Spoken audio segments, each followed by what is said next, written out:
The Renaissance period presents Rebellious Voices, the podcast discussing everything menstruation. Yes, everything.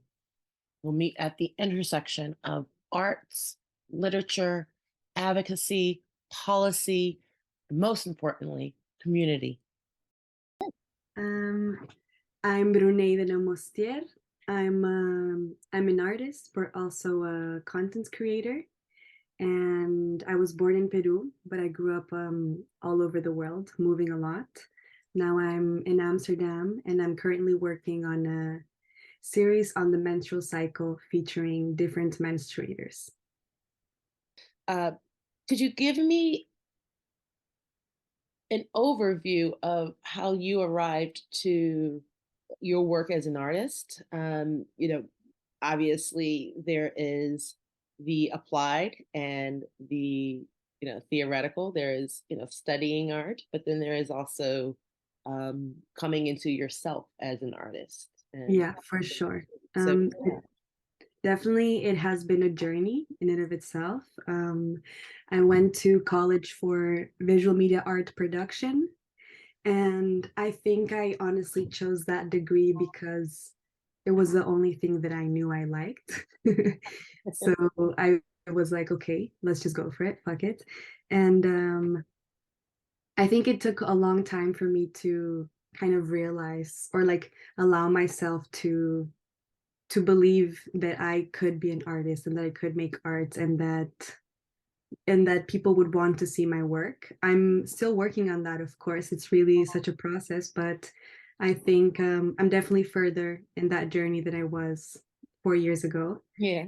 So I'm very happy about that. And I think as well, like growing up, the more you start realizing the type of themes and subjects that interests you, that call you, the easier it also is to kind of allow yourself to give into that and to open yourself to be creative with those topics. Wander that path.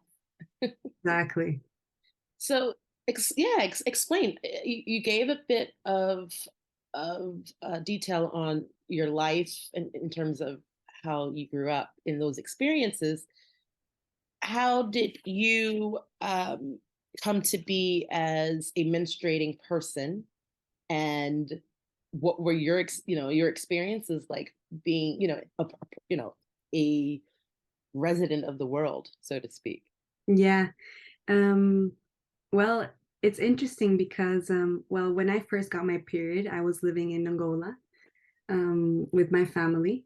We Okay. lived there for 6 years, and I remember that I thought How I old had. were you? Do you remember? I think I was 13 or Okay. 14, 13, Okay. yeah. Yeah. And yeah, I think I was playing in like the playground or something, and then I started bleeding and then I went home, told my mom about it, and she looked at me like, "Oh, honey, you've become a woman." But I was crying my eyeballs out because I did not want to have my period. Well, that's interesting because I'd like to know, did you have a conversation about, or was there any sense of awareness about menstruation prior to you being on the playground and just being stuck in? Yeah, so I kind of knew that it was like this rite of passage thing, I guess, that like my mom said would make me a woman or whatever. Hmm. Um, but I always thought that it would happen later on, not that early. Okay. I mean, I was playing when I had my period, you know? Yeah, exactly. And I mean, to be fair, I was roughly about the same age as well, and I know that is somewhat common. But then again, here we are having this conversation because, first of all, I'm not a doctor, and nor are you. Everyone's experiences are different, uh, Mhm. and so we only are representing each individual experience. But the collective conversation, hopefully, is how we move the needle on being so open about these conversations, right? Mhm. For And so, sure. and I ask because it's not a judgment, but it is a thing where even culturally, we see that rite of passage into becoming a woman or a menstruating person. Mhm. That that actually could even differ. We see just from conversations and research. Culturally, it could be down to environment. It can be down to just even just the science of what we eat and how we live, and Yeah. so that's very interesting that here you are, born Peruvian, but you were in Angola at the time, and Yeah. now as an adult, do you see that the experience that you have, and as you've spoken to other people, do you see that you've had what you would perceive as a comfortable experience, or do you wish that there was more to your experience in terms of preparing you for that menstruation? Yes, I do. Mostly because I'm queer, and growing up I always knew that this was a part of myself, and Yeah. I was never very girly, never very feminine, always never wanted to wear dresses, always wanted to put my hair up, wanted to play soccer all the time. Hmm. Hmm. Um so kind of like having womanhood Yes. come was like, fuck, I can't escape it anymore. It's here. Yes. That is so interesting, and I appreciate that you've brought that perspective to that voice, and perhaps that's even another discussion. But that is something very much that is inherent. It's the genderizing of this, and it is Mhm. inherent. Um, but at the same time, I have to say it is appreciative of the fact that it was celebrated. It was celebrated in the sense of it Yes. is a rite of passage. However, the path, whatever that passages that you're embarking on. But bringing us back to the scope of the perspectives and the way that these experiences are translated. Now we're discussing art, and that is something that's key in what we are doing here with the Renaissance period. Yeah. Want to embody every single perspective, and the only way I believe to do that is to break down even the language barriers, to break down the gender barriers, to break down all of the things that the patriarchal society has built up as the Yes. infrastructure.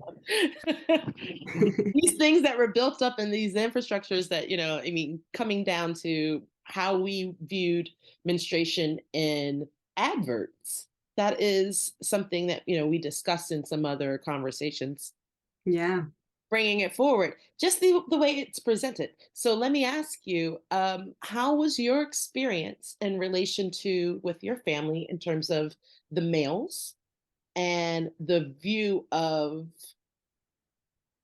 this unseemly kind of event? And again, bringing it back to the art, I'm talking particularly like visuals or how it was perceived in your household or just around. Mm, we are mostly women. So in Okay. that sense, it has been a very safe space, and like, Yeah. if you, I don't know, Yeah. kind No, no, of I get, completely understand yeah, that. like if you get a cushion a little dirty, it's like, Yeah. that sucks, whatever. But It's not in the same vein as, oh, you live with the guys. Oh, they leave the seat up when they, go. yeah, yeah, exactly. And I mean, my dad being the only one, I think he also knew just to take the back seat.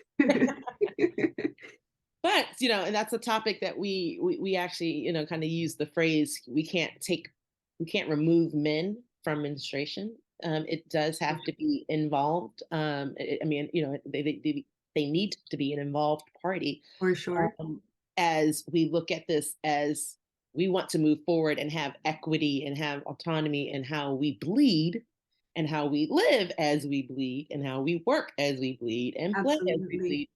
That still Yeah. has to be a conversation. We're not saying we're in a bubble. Yeah. They still need to. So that brings us to, expressing this through art as we try to remove stigmas, and as we try to remove the taboo of, I'll share. I've shared with others where part of my journey was it was a tangled web of you want to be discreet and you want to be clean and healthy, Hmm. but you don't need to be vocal.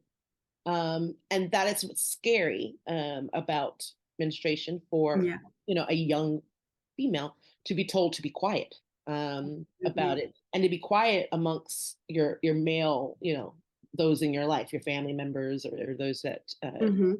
work and peers. So again, what do you see as this mechanism, the media of art? What can it do to break down those barriers? I think it can, well, it has so much potential really, because at least for me, art is therapeutic, not just making it, but also consuming it. And it has the power to raise awareness and really teach people through, I think, empathy at the end of the day. When you kind of like come face to face with someone else's experience, that just opens up your world a lot more. Yeah. And yeah, I think it really has so much power, and that's why I've recently started really diving more deeper into my own menstrual cycle to heal kind of like the past and all these notions that were instilled on me that, well, they didn't come from me, right? Or from my body or anything like that. And it was after reading this book called Period Power, um, Hmm. by Maisie Hill, that I really began understanding how complex like menstruators' bodies are, and Yeah. how many ups and how many lows we go through, and that it's very important to be attuned with that so that you can understand yourself and not be debilitated by it, but rather empowered. Exactly. Exactly. It is a strength, and then I understand those. Those are who experience even those difficult, periods where you do feel weak, but you do Mhm, still have this sense of strength. It's almost like I've heard this joke in so many areas, whether it's personal, like with friends, or at work. But it's the concept of, wow, a woman, it's the being that bleeds for 5 days but doesn't die. It can't be trusted. There's mhm, that's a foreign concept. It's almost like we're alien. But mhm. yes, life comes through our bodies, whether we choose to go that path or not. But we also represent the power of being able to bleed, but still be able to lead, still be able to create, and still be able to contribute to society. We are not Absolutely. lepers. We should not be cast away, but we also understand Mhm, that culturally, we see this whether it comes through religion, and then mhm, you see the schisms that happen because people go a certain path. But it seems like the stories where you learn, oh, this is the reason why in one culture they're told that they cannot be under the same roof as uh, you know, their male family members while they're menstruating. When mhm, I've learned those things, it was actually even, you become, even like you said, more empathetic because of the way that you're taught the cultural reasons and what that does and the impact it has. So mhm, I'd like to kind of go through some various kind of topics and discussions and the way that art has been used and get your thoughts on it. I mean, some of this mhm. could be seen as being educational, some can be seen as being very shocking. Regardless, it's still the catalyst for the reason why we're here today. We're having this discussion. We're having Mhm. the open forum, and as you said, you've had a safe space. You were raised in a safe space. And how do Yeah. we create safe spaces for others? Um, Mhm, so, for instance, one of I believe when the concept of the Renaissance period got started, immediately the first artist that came to my mind was Judy Chicago, um, who in the 70s had put together one of her, I believe, one of her best art pieces of art, besides the dinner table, or excuse me, the dinner party.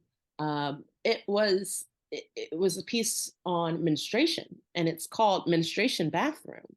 And what's interesting is it takes you back to the days, like I mentioned earlier, of adverts, where you're seeing, oh, the prim, proper, woman who is so mhm. poised and so beautiful, but oh, she can't have a leak, from pure Yeah. blood, God forbid. And Mhm. the way that it's almost like they made these adverts try to sanitize our experience. It Yeah. had to be sanitized and censored for television. So I find this to be so rebellious in a way of, I mean, as you're looking at this, you see, used, or were they used? That's actually a very good question. But just the images of a tampon with Yeah. much blood splayed out, exhibited as art, as a catalyst for change. That happened in the 70s. Yeah. But we're still just now seeing adverts now just start to even reference red liquid, let alone blue. Yeah. Yeah. It's uh, only now. oh, so something like that, and even the fact that it's even bringing forward the conversation with, one of the pieces displays, all the various products. And I say all the various products, I just mean the different packaging. It's all Mhm. pretty much right the same type of product back in Yeah. these in those days. Um, it's just your sanitary pads and just the tampons or whatever that was used in the days where we didn't have options. Mhm. And you bring that forward. So I find that to be a very striking image that is so necessary today. But can you Absolutely. imagine what this did in the 70s? We're What did comfortable yeah. with the appetite to digest it now, but you can imagine. Absolutely, I can imagine, like, I still can imagine picture, like, maybe some people looking at this and still feeling disgusted by it, honestly. Yes. And that's the point. I think that's why, first of all, I think that's just why I love Judy Chicago and why I know she's always been tapped for not just the creative. It's not just, she's not just a right brain. It's a left brain, right brain kind of situation Mhm. where there is definitely a mission and a statement to be made, and not a sentence, but a whole paragraph on Yeah, what she's trying to say behind a single image. And absolutely. it speaks volumes, and I appreciate that sense of rebellion was, she saw that it was necessary. Yeah, She saw that it needed to be shocking, yeah, absolutely. right?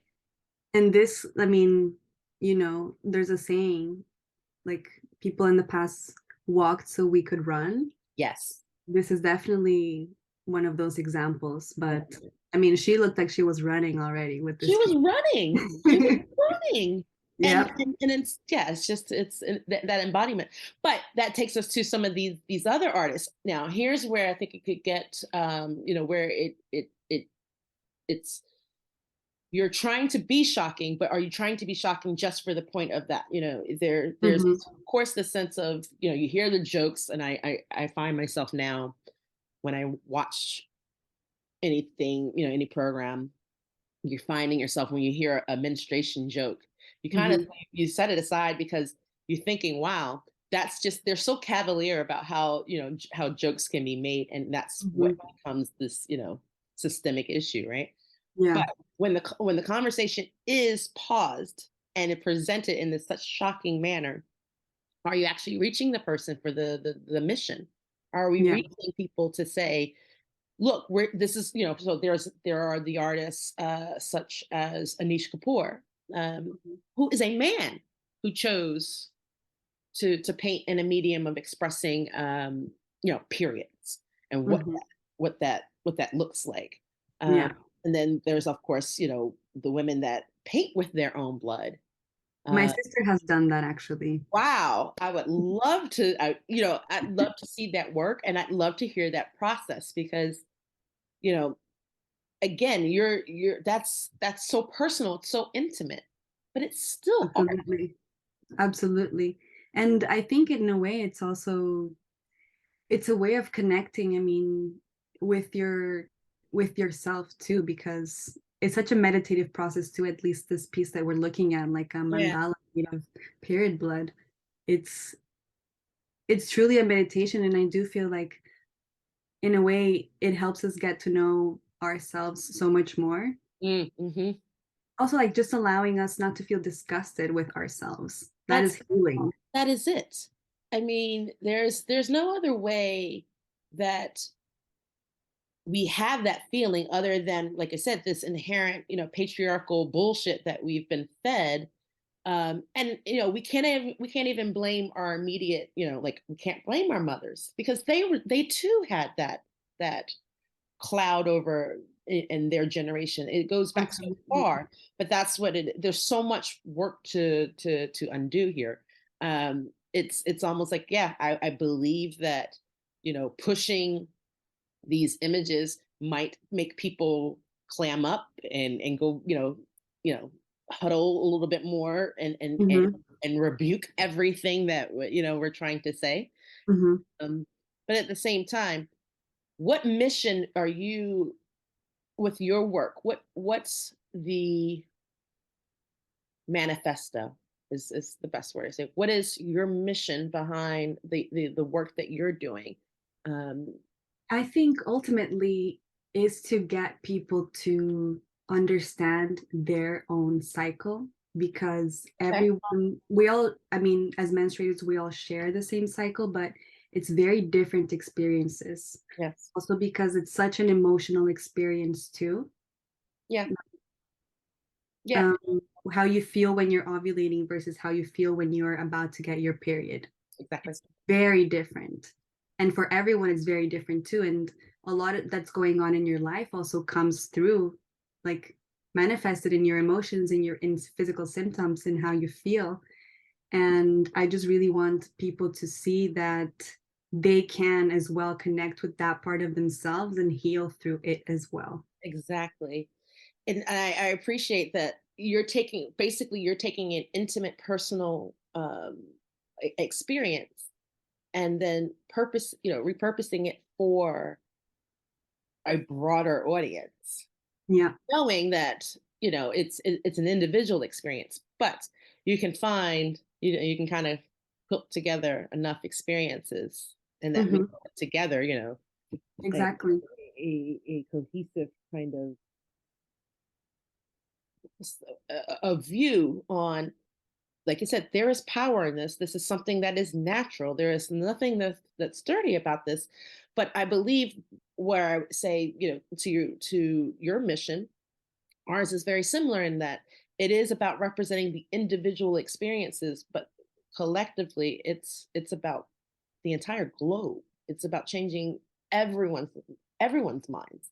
uh, Absolutely. on how, because we see that legislation has been passed even in places like Spain, where menstrual leave now is mandated Yeah. by government. Yeah. So, for instance, the conversation, of course, we know because this was something that had to be processed by politicians, whether it's for the people or not. It still had to be, brought forward by people who have different agendas, people who have different experiences. And what does that Absolutely. include? That also includes those who did not menstruate. And I'm not speaking just about males, but there are women who do not menstruate, or those Mhm. who have and still have a varied experience. So one person's I share this where I say, even in environments where you work, when I did not have my diagnosis of what is now known as endometriosis, but when I Mhm. was going through those issues, unfortunately, there were even women who weren't aware of it. And so when Mhm. you're working with people, people could have a very, or a different view on you as a person and what you bring forward as a team player when you're working with a peer. Mhm. And that's interesting because you just, it's assumed, oh, I'm bleeding, this person gets it, this person understands it, but they might Mhm. have a different agenda as well, or a different perspective, as we mentioned at the top of this discussion. Culturally, Absolutely. they might have, it's we don't talk about it. Yeah. It's if it's not discussed, it's not experienced. Yeah. Absolutely. Um, and so I like to think that what we're doing now, and like I said, working with art, is it's not that you're shoving down a mission, you're not shoving down a research paper down someone's throat. It is approaching it in a approachable manner, something that someone could have an appetite for, even if Yeah. it is shocking. Um, but I'd like to wrap up with a couple of of points on you specifically now. What's next for you? So what could you give us, without, ruining or, breaking any surprises on your next project, but could you give us an example of what you're working on at the moment and what you're creating in this space, in terms of art administration?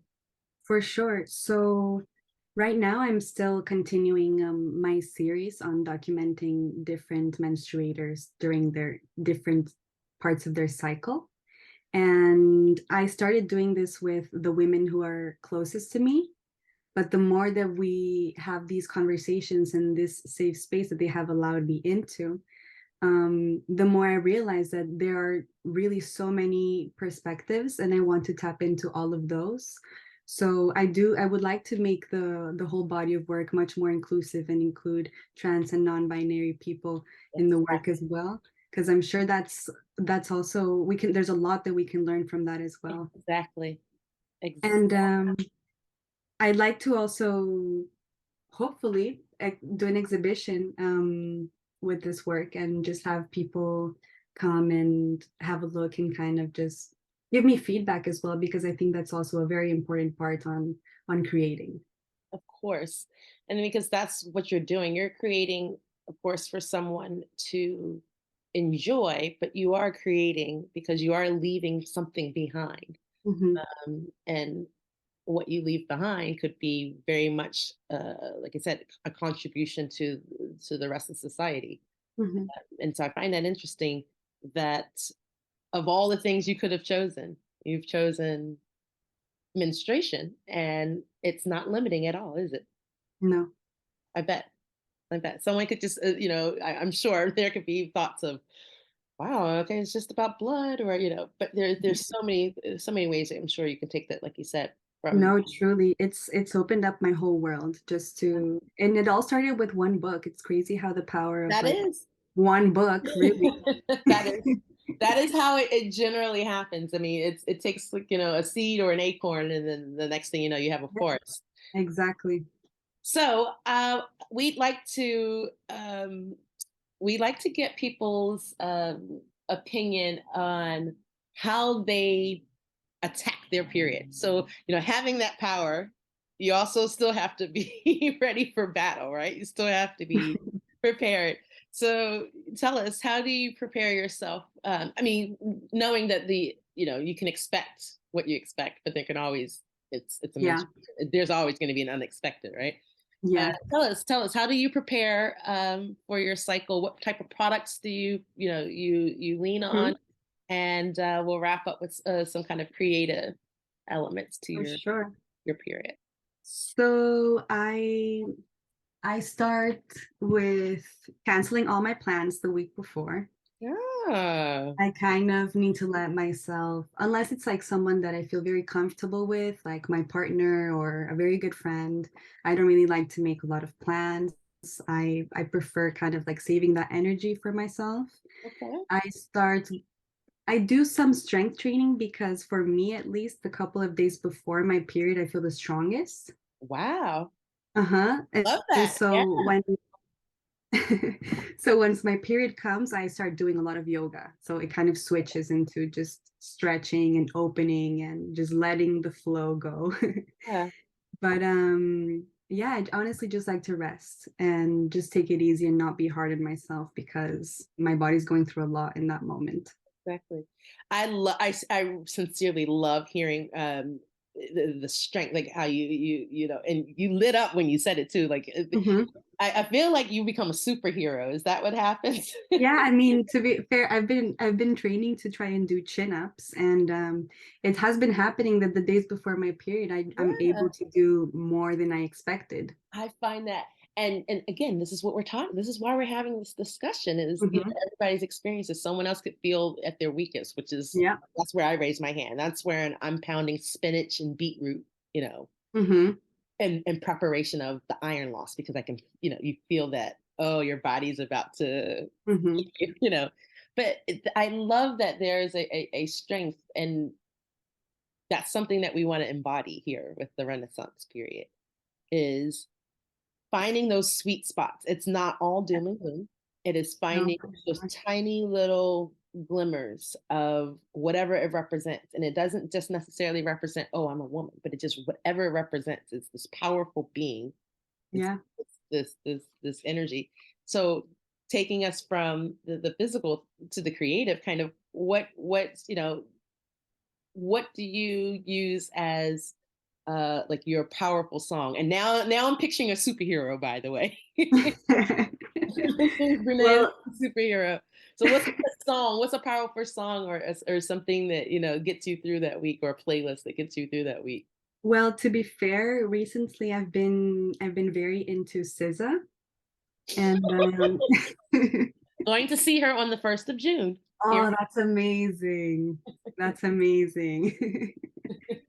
But she has this one song that, and is a specific lyrics that I really love. The song is called "Conceited," and the lyrics is, "I got everything I need, and I want more." So Oh, it's kind of like being grateful for what you have, but also knowing that you can achieve anything that you want you can to. still keep going. Exactly. Exactly. Exactly.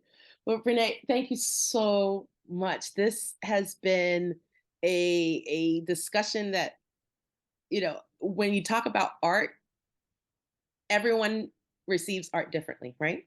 Mhm.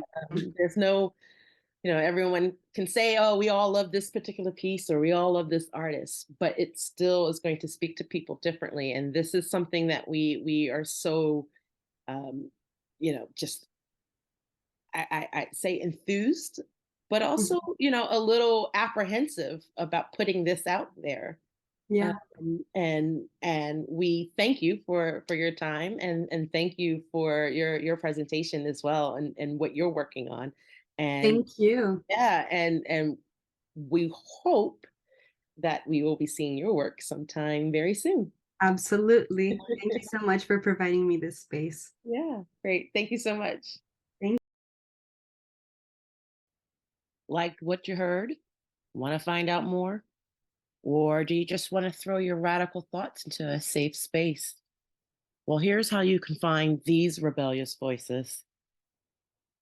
Remember, this isn't just a revolution. This isn't just a rebellion. This is a renaissance. This is our renaissance.